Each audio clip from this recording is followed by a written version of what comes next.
Dios me lo bendiga a todos. Gracias por dejarnos entrar a vuestros hogares una vez más. Estamos en el tercer mensaje de esta serie que se llama Instantánea o Captura.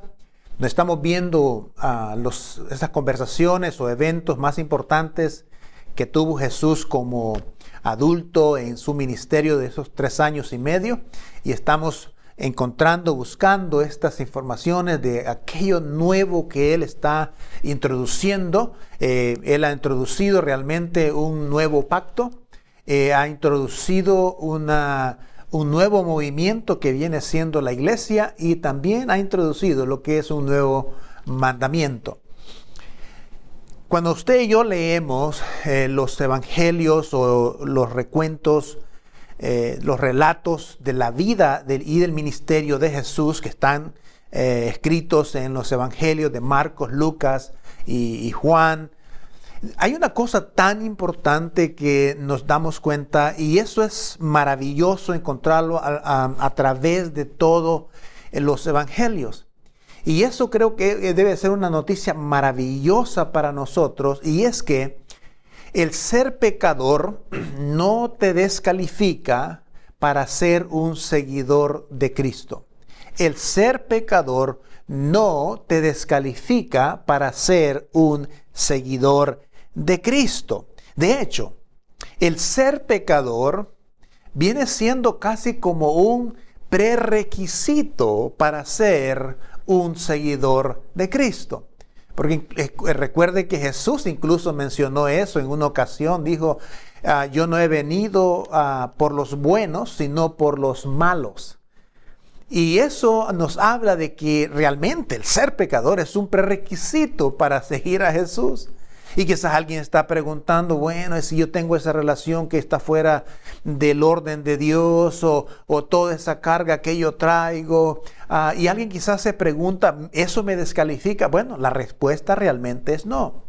Porque a través de las páginas del Nuevo Testamento, especialmente los evangelios, nosotros vamos a encontrar, y vamos a hablar de eso más adelante, de que todos los seguidores de Jesús, los hombres más cercanos de Jesús, que Él los llamó discípulos o apóstoles, todos ellos creían, no creían. Es más, al final, antes de la resurrección, ninguno de ellos creía en Jesús, que Él era el Mesías, el que había venido para quitar el pecado del mundo. Entonces, es parte de la vida y es parte de lo que usted y yo probablemente nos vamos a encontrar. En Juan, por ejemplo, capítulo 6, habla de que en una ocasión Juan decía, ¿sabes qué? Ya no puedo, ya no voy a seguir. Y Jesús dijo, no, vamos a darle otra oportunidad y vamos a seguirle. Así que lo que encontramos es que al final de del tiempo, todos ellos dejaron de creer en Jesús. Así que, en serio, vas a ver, mientras decides cuál es tu posición en Jesús, por ejemplo, y mientras decides qué creer y qué no creer, la buena noticia es que aún con tus dudas, con tus preguntas, puedes empezar a seguir a Jesús. No importa si crees o no crees, tú puedes seguir a Jesús. Ahora, en términos del primer siglo, entre los seguidores de Jesús, habían, por ejemplo, una variedad de personas. Había unos cuantos dueños de empresas, había unos cuantos agentes del IRS, habían mujeres, habían de todas clases, había unos patriotas, otros no tan patriotas, otros que querían que pro Israel y que sacaran a Roma del camino. En fin, los seguidores de Cristo, como vamos a ver ahora, vamos a conocer a 4 de ellos, pero específicamente 2, que hay de toda clase de personas con diferentes trasfondo cultural, moral, en diferentes condiciones. Y estas es las personas que en realidad están alrededor de Jesucristo, pero aunque ellos eran personas totalmente inadecuadas, si podemos hablar esa palabra, ellos no estaban descalificados incluso para seguir a Jesús.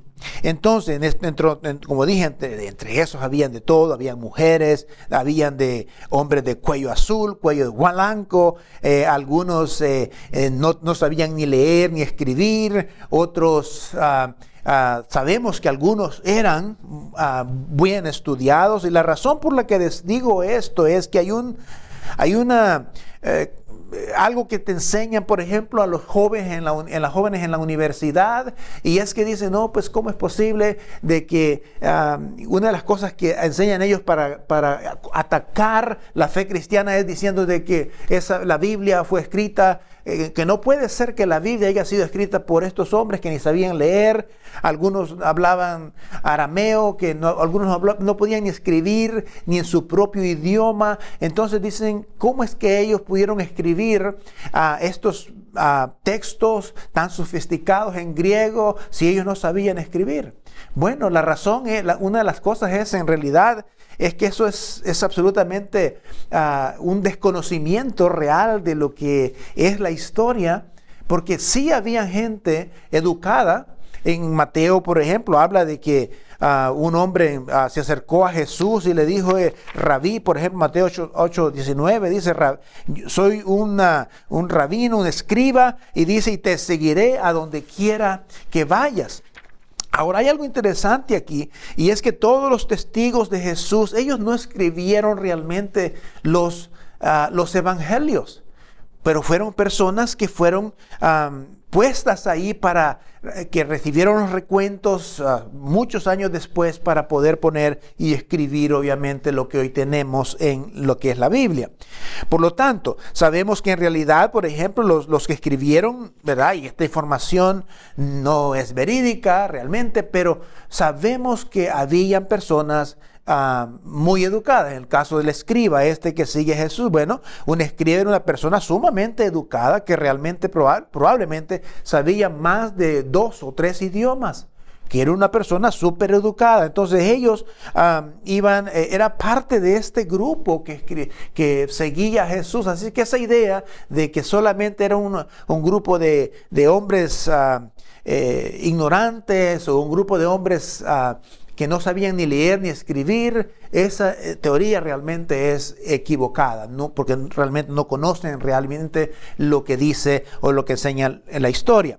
Hoy conoceremos a 2 de esos personajes, y quizás uno de los más famosos personajes en el ministerio de Jesús, que él llamó apóstoles, y él llamó los primeros discípulos. Él habla de que llamó a los primeros discípulos. Ahora, Juan el Bautista había aparecido, si usted no estaba en los últimos 2 mensajes, Juan el Bautista había aparecido diciendo, he aquí el Cordero del mundo. Él había traído una gran multitud, entonces toma esa multitud, dice, y la enfoca hacia Jesucristo, y le dice, aquí viene, Él es el Cordero de Dios que quita el pecado del mundo. Eso fue la primera semana. La segunda semana, la semana pasada, hablamos acerca de que cuando Jesús fue bautizado, inmediatamente, ¿verdad? Todos pensarían que Jesús iba a salir a lo público, iba a estar ahí con la gente. Bueno, lo que vimos es que Jesús aparece en el desierto solo, tentado por las diablas o los demonios, ¿verdad? Estaba en el desierto, y la Biblia dice que fue guiado por el Espíritu Santo. Y las tentaciones de Jesús fueron en relación a de quién pertenecen los reinos, y si te vas a someter a los reinos de este mundo o al reino de Dios. Y Jesús luchó con eso a través de todo su ministerio. Aún hasta cuando estaba colgado en la cruz, él fue tentado a usar el poder para su propio beneficio, pero no lo hizo. ¿Sabe por qué? Porque estaba usted y estaba yo en esa balanza. Porque si él buscaba hacer su propio beneficio, o buscar su propio bien, usar el poder para su propio beneficio, estaría en contra del Padre que lo había enviado. Así es que todo esto tenemos ahí dentro de esto que hemos estado hablando en las primeras 2 semanas. Y ahora, por ejemplo, esta tarde vamos a hablar de estos dos personajes, de estos dos primeros apóstoles. Y una de las cosas que vemos aquí, y creo que es la parte más cerca de Jesús se había movido a Galilea, quizás más cerca de donde él era, y la noticia de él se había difundido a través de toda la región. Estaba enseñando en las sinagogas, todos alababan, todos lo alababan, todos salían a verlo, así como salían a ver a Juan el Bautista, salían a verlo. Y ahora él es el centro ahora de atención. Jesús se ha vuelto famoso. Así que todo el mundo que pensaron que Juan el Bautista era lo más importante, ahora ellos saben que Jesús es lo más importante. Así que ahora Jesús realmente es el centro de la atención. Así que un día, por ejemplo, después de la iglesia o de la sinagoga, lo invitó, por ejemplo, quizás Pedro, que Simón Pedro, lo invitó quizás a comer. En el camino le dijo a Pedro a Jesús: mira Jesús, ¿sabes qué? Hay algo en mi agenda. Suele suceder que mi suegra está enferma con fiebre y no se le quita la fiebre. Te queremos preguntar si pudieras hacer algo por ella. Y la Biblia dice que Jesús fue a la casa de Pedro y sanó a su suegra de la fiebre. Ahora, y esto es lo interesante, que lo hizo en día sábado. Y ahora, se suponía que en día sábado no podías hacer nada, no podías trabajar, no podías hacer el bien, incluso según las leyes de los judíos. Pero Jesús quería que esto se guardara en un gran secreto, porque pues los líderes religiosos no permitían eso. Pero toda la información se fue transmitiendo hacia la gente todo lo que Jesús había hecho. Entonces dice que todos los que padecían enfermedades los traían a Jesús, y dice la palabra que Jesús ponía sus manos sobre ellos y los sanaba. Jesús ponía las manos sobre ellos. Ahora, esta es una de las cosas que está al revés, porque en ese tiempo, ¿por qué esto es importante? Porque esto era tan significativo, ¿ok? En la cultura de ese tiempo, en el DNA de ese tiempo, nadie podía o no permitían que tocaras los moribundos o las personas que tenían alguna especie de enfermedad o que reflejaran un tipo de enfermedad. Una persona no los podías tocar. Y note bien el contraste. Ahora Jesús, Él los está tocando intencionalmente, directamente. Ahora, Jesús los está tocando intencionalmente. Esto era abrumador. Y la razón que hablamos de esto es más tarde, y lo hablaré un poquito más tarde. La razón por la que Jesús sanó a la gente no solamente era para hacer el bien o para sanarlos, sino porque la razón era que Jesús sanó a la gente no era solo para hacer el bien. La razón por la que Jesús sanó a la gente es porque en esa cultura, como en la cultura de hoy, por ejemplo, la gente asociaba el pecado con la enfermedad. Entonces, ¿cómo podías probar de que tú podías perdonar el pecado? No había forma. Pero si podías tocar a un enfermo y sanarlo, entonces era una evidencia de que algo diferente había en esa persona, o que esa persona estuviera más cercana con el Señor.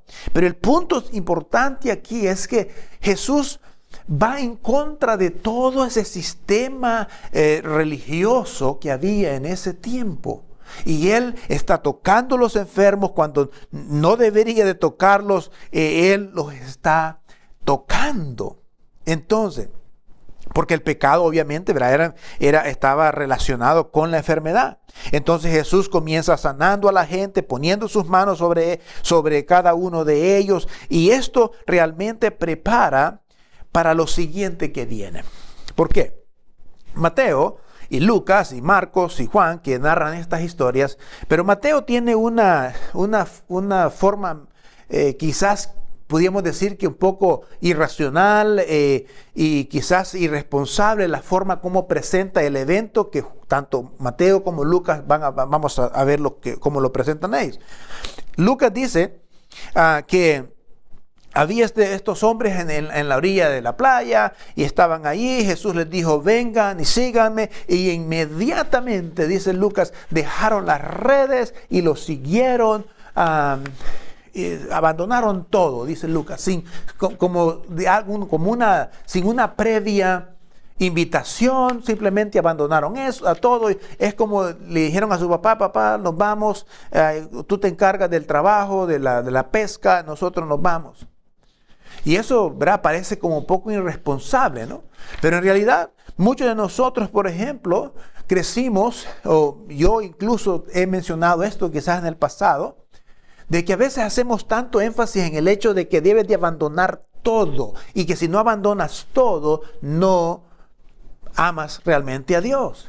Pero la pregunta es, ¿quién realmente va a abandonar todo? Ahora, eso no es lo que Jesús realmente les dijo a los discípulos, pero de la forma como lo pone Mateo, parece que sí. Pero Lucas viene y cuestiona esto, ¿verdad? Como que, y nos va a dar un poquito de detalle, de trasfondo, en realidad, cómo fue que estuvo la decisión que cuando tomó Pedro y su hermano Andrés y los otros dos, Juan y su compañero, que estaban ahí, cómo ellos tomaron esta decisión. Y Lucas nos va a dar en detalle lo que realmente pasó.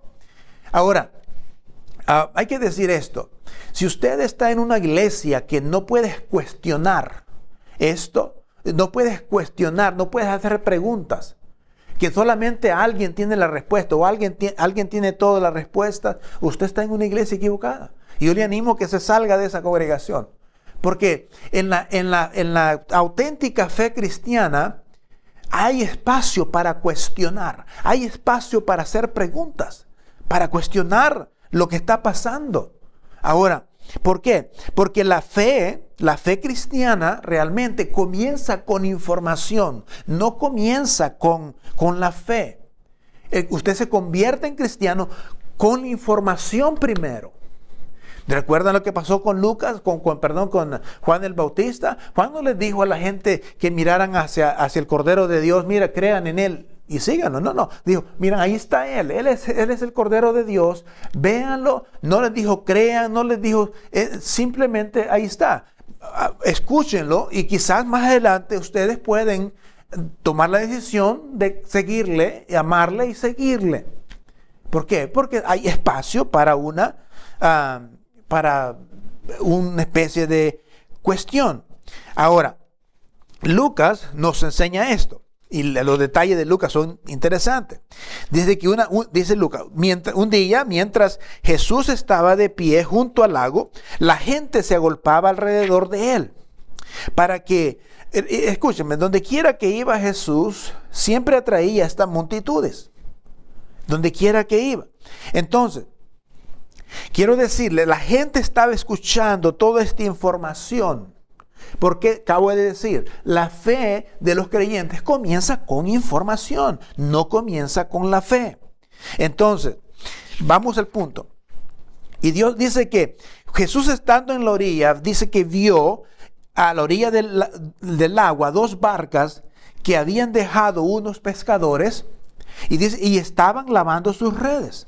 Ahora, la razón por la cual ellos están lavando sus redes es porque ya habían estado en el agua pescando toda la noche. Probablemente esto sucedió temprano en la mañana. Habían estado pescando en la noche. ¿Por qué? Porque en la noche, cuando el agua está fresca, los pescados suben a la superficie a comer y luego cuando calienta el sol, los pescados bajan hacia el fondo. Entonces así es como se pesca con redes. Normalmente tendría que ser en la noche. Entonces, así que ellos están, dice, sacando todas las latas de cerveza y limpiando la barca, secando las redes, enrollándolas, poniéndolas a un lado, etcétera, etcétera. Entonces subió una de las barcas, la de Simón Pedro, y Jesús le dijo a Pedro, Pedro, ¿puedes sacar la barca un poquito hacia más adentro? Y Jesús estaba diciendo, porque Jesús llegó al agua y dijo, todavía no estoy listo yo para caminar sobre el agua, pero ¿cómo le hago? Entonces buscó esta barca que estaba ahí, se subió, le dijo a Pedro que la pusiera un poquito más adelante, le habló a la gente, le informó, le dio información a la gente, todo lo que acabamos de decir, y quizás estaba como unas 8 o 12 yardas de la orilla, la gente se acercó a la orilla, era un ambiente maravilloso para escuchar el mensaje que él estaba compartiendo. Pero miren, cuando Jesús dice termina de predicar y había dado toda esta información a la gente, etcétera, etcétera, él hace una invitación. Pero la invitación no es a pasar al frente. La invitación es a ir a pescar.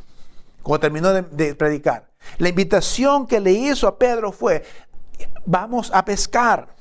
El texto dice que cuando terminó de hablar, entonces, mire, habían oído toda esta información que había compartido. Cuando terminó de hablar, dijo a Simón Pedro y le hace una solicitud, ¿verdad? Y inesperada, y quizás un poco irracional, pero factible, o sea, posible, fácil de hacerla. Algo que Simón Pedro estaba probablemente capacitado para hacerla, porque ese era su trabajo, en la pesca. Se le hizo un poco raro que Jesús le pidiera: vamos a ir a pescar. Y era muy probable. Ahora, no le dijo: quiero que abandones tu familia, no le dijo: quiero que abandones el negocio, no le dijo: sígueme, sino le dijo: Pedro, quiero que tomes este pequeño paso, quiero que vayamos más adentro del mar y pesquemos. Y le dice: oye, ¿cómo ya estamos aquí adentro, ¿verdad? Vamos más adentro a pescar. Y mire bien lo que pasa. Parece simple. Esto es algo que él puede hacer, excepto que acaba de limpiar las redes, ¿verdad? Y me imagino la conversación de Pedro con Jesús. Le dice: mira, Jesús, ¿sabes qué? Ya hemos estado ahí, este es nuestro trabajo, hemos estado pescando, Jesús, y hasta donde yo sé, tú eres carpintero. O sea, no te estoy criticando, ni estoy diciendo nada, pero no sabes tú de pesca. Ahora, yo estoy aquí. Y aquí viene un título que Pedro le da a Jesús. Le dice: maestro. Para que lo sepan, hemos trabajado duro toda la noche. En otras palabras, estamos cansados, estamos al final. Y si te das cuenta, ya estamos lavando las redes, ¿ok? ¿Cuáles son las posibilidades que tenemos de pescar? Y es tarde, y hemos dicho cómo se pesca, ¿no? Porque los pescados suben, cuando está fresca el agua, y cuando está caliente el agua, bajan al fondo. O sea, la posibilidad de pesca era 0. Y ahora, aparte que tú eres un carpintero, ¿cómo vamos a...? Pero en fin. Así que estoy seguro que sabes que no tenemos mucha posibilidad de pescar. Y aquí está el punto de tensión. Aquí está el punto de tensión. Porque si Jesús te pudiera invitar a usted y a mí a tomar una decisión, a tomar un pequeño paso, ¿cuál sería esa decisión? ¿Qué sería tu respuesta a esa decisión? Quizás Dios te está llamando a salir de un problema, de una relación, de algo, y quizás no la has propuesto. Pero aquí viene el punto. Esta interacción de Jesús, porque Pedro se enfrentó en el punto más importante en la interacción con Jesús. Y esto todo cambió para Pedro. Y dice Pedro: lo voy a hacer porque tú lo dices. Porque tú lo dices.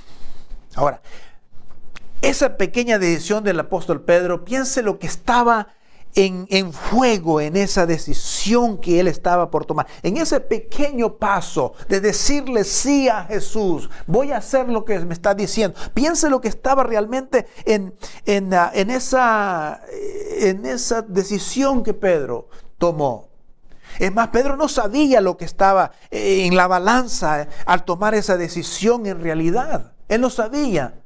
Es más, probablemente Pedro no sabía que se iba a hacer famoso más adelante. Pedro quizás, probablemente él no sabía que tendría más adelante una basílica en Roma que tiene su nombre.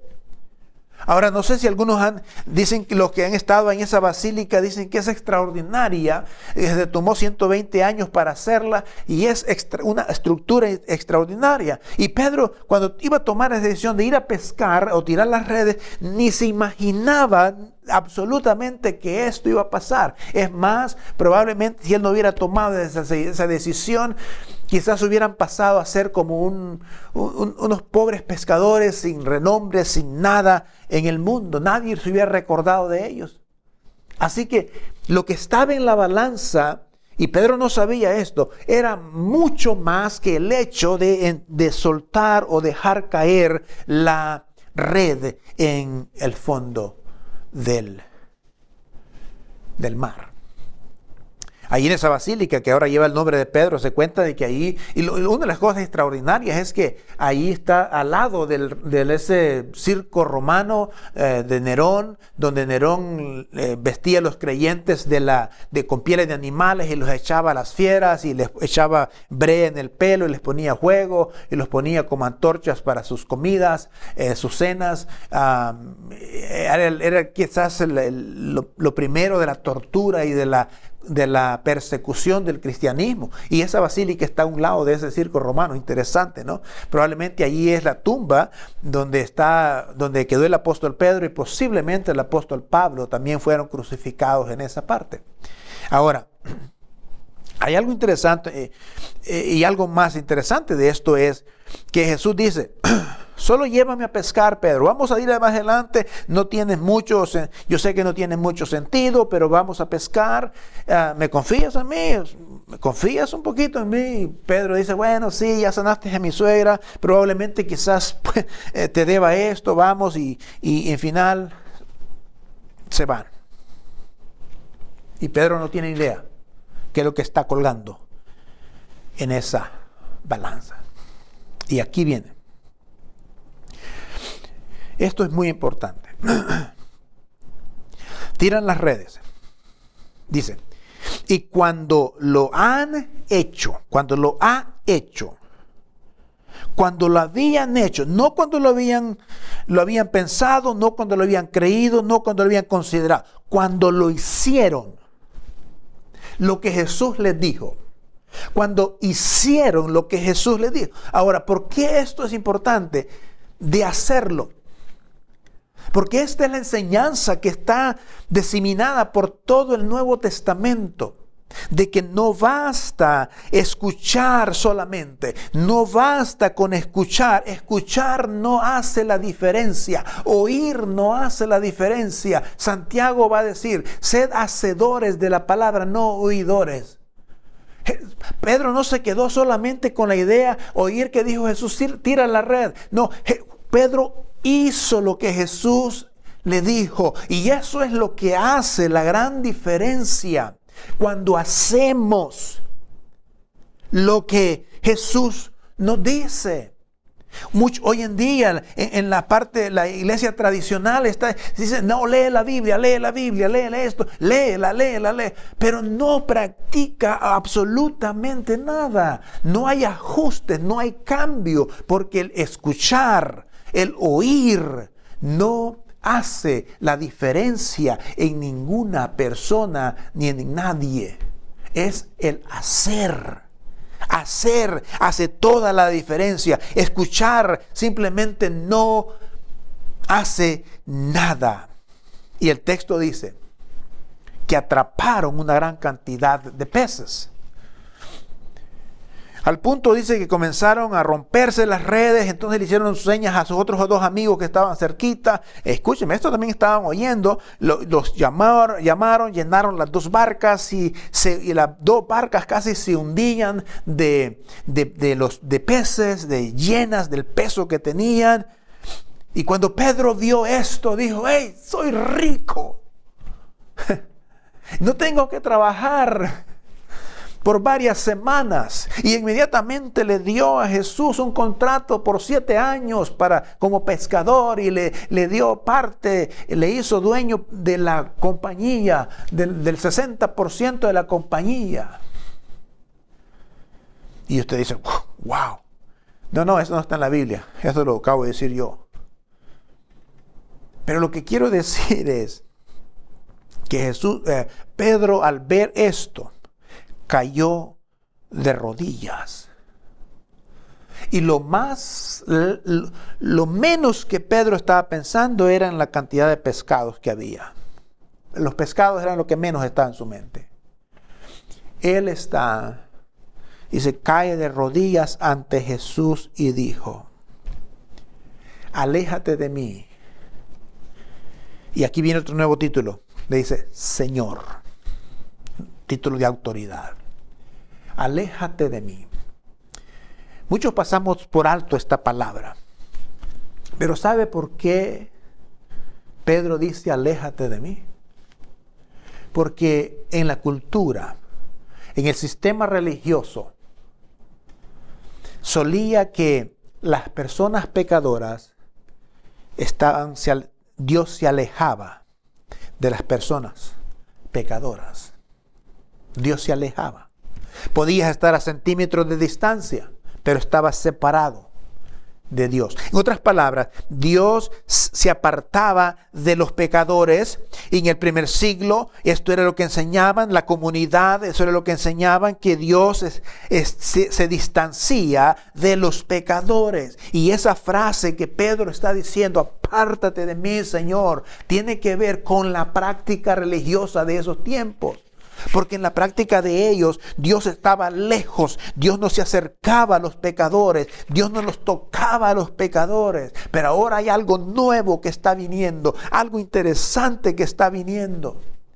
Porque Jesús no solamente estaba tocando, recuerda, a los enfermos. Y lo interesante es que en vez de que Jesús agarrara la enfermedad, los enfermos sanaban, ¿no? Eso es lo que vimos en el pasado, en lo que acabamos de decir. Pero Dios se ha acercado, porque Dios se distanciaba de los pecadores de acuerdo a aquel sistema. Pero en el nuevo pacto, en el nuevo, lo que Dios está trayendo, lo nuevo que está trayendo, es que Dios se está acercando a los pecadores.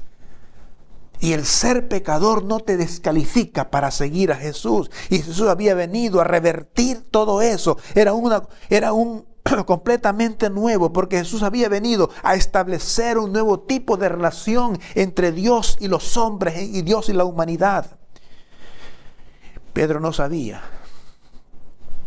a lo que viene a establecer, que Jesús había venido a establecer un nuevo pacto. Él no lo sabía. Entonces, Pedro es uno de los que va a decir más adelante y va a dar la definición de lo que es la iglesia. Y luego Jesús le dice a Simón, no tengas miedo. Y le dijo a los otros compañeros, no tengan miedo. A mí, yo estoy cerca de ustedes. La nueva forma de relacionarnos ya no es que Dios se va a apartar de ustedes. No tengan miedo, acérquense. Con confianza. Con confianza. Miren, si yo controlo la naturaleza, si yo he sanado a los enfermos, si yo he hecho tantos milagros, oye, estás con la persona equivocada, ¿no? Porque tienes que tener miedo. Me imagino que Jesús se sonrió en ese momento. Pero la idea, y esa es la misma palabra que Jesús está diciendo, no tengas miedo, no tengas miedo. Pero aquí está la tensión que viene con la fricción entre nosotros. Bueno, si Jesús hiciera un milagro de estos, entonces quizá yo lo siguiera. O si Jesús hiciera un milagro para mí, entonces yo quizás pudiera entregarme a Él y seguirlo a Él. Y si Pedro estuviera ahí, te dijera, ¿de veras? ¿Estás bromeando? Y Pedro diría, ¿tú crees que yo seguía a Jesús solamente por ese truco de pesca que hizo conmigo, o ese milagro que hizo en la pesca ese día? ¿Tú crees que por eso yo estoy siguiendo a Jesús solamente? Porque esa es la fricción y la tensión que quizás usted y yo enfrentamos. Hay personas que dicen, es que si yo no miro, yo tengo que experimentar, y si tan solo viera un milagro, entonces y pensar, voy a hacer esto por el Señor, me voy a entregar, lo voy a seguir, lo voy a amar. Y Pedro diría, ¿de veras? ¿Estás en serio lo que estás diciendo? Pues déjame decirte una cosa, diría Pedro. Yo les he dictado dos cartas. ¿Las has leído? ¿Has leído esas 2 cartas que les he puesto? De hecho, déjame decirte que las he escrito ahí. ¿Las has leído? Y Pedro diría, ¿sabes una cosa? Déjame decirte qué hizo él. Yo lo vi ¿tú has estado en alguna crucifixión? La gente diría no. ¿Has olido una crucifixión? No. ¿Has experimentado una crucifixión? No, quizás. Entonces, dice Pedro, yo estuve allí. Yo estuve al lado de mi amigo. Yo lo vi sufrir, yo lo vi que lo crucificaron, yo vi cuando lo laceraron su cuerpo, yo vi cuando lo abusaban con golpes físicos. Y él no dijo una palabra. Yo vi cuando lo crucificaron en esa tumba, en esa cruz, y no dijo una palabra. Y tú me estás diciendo que por un milagro de pesca yo estoy siguiendo a Jesús. No saben nada, diría Pedro. La pesca es nada comparado con lo que Jesús hizo en la cruz del Calvario, porque morir en la cruz voluntariamente por todo el mundo, eso es grande. Y esa es la razón por la que yo le amo, esa es la razón por la que yo le sigo. ¿Sabes por qué? Porque Él murió. Y dice Pedro, ¿han leído mis cartas? No mis cartas, no la Biblia, porque la Biblia no las tenían hasta 300 años después. ¿Han leído mis cartas? Allí en mis cartas explico de cómo este hombre, en vez de correr de los que lo iban a apresar, se fue y se entregó voluntariamente ante ellos. Y todos estábamos avergonzados ahí, sí. Yo era uno de los más avergonzados que estaba ahí porque lo negué y estaba ahí con mi chamarra y mi gorro ahí puesto para que no me reconocieran. Yo era el que tenía más vergüenza de ver, y luego de ver a este hombre morir por mí en esa cruenta cruz. Eso es lo grande, no en la pesca milagrosa. Y por eso es que sigo a Jesús, nos diría Pedro, y nos dice Pedro en la primera y segunda carta. Estos hombres, al final de todo murieron sin nada, sin remordimiento por haber dejado todo, porque nunca tuvieron remordimiento de decir, ay, que para qué lo seguí, para qué tomé esta decisión de seguirlo. No. Mire,